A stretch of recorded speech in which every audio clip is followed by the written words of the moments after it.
Do you ever find yourself giving so much energy at work that you come home at the end of the day with absolutely nothing left to give? Hi, I'm Heidi Hanna, author of the book Sharp: Simple Strategies to Boost Your Brain Power.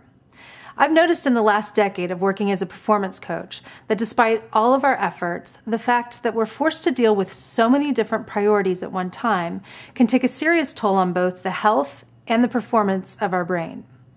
The great news is that studies in neuroscience, psychology, and physiology show that with the right training program, we can not only boost the ability of our brain to focus right here and now, we can build our mental strength, flexibility, and endurance to keep us healthy and happy as we age.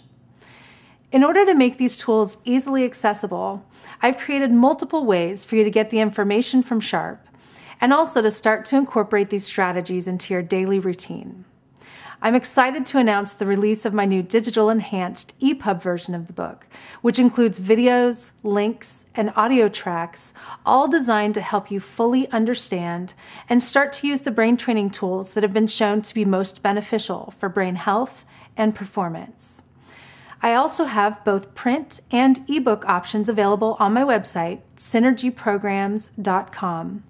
where you'll find the Sharp Brain Gym, which has several brain training games to help with the 3 dimensions of cognitive fitness, a relaxation room where you can use guided imagery and sounds to relax and recharge your brain, and audio tracks designed to help you boost your brain power in different ways, such as guiding you into deeper sleep or enhancing creativity and playfulness. We also have a training log you can use to track your progress, a 30-day challenge you can join to get daily tips and accountability, and many other tools that will provide you with the support along your journey to become more sharp. All of these tools are free to use. Just go to the website now for full access.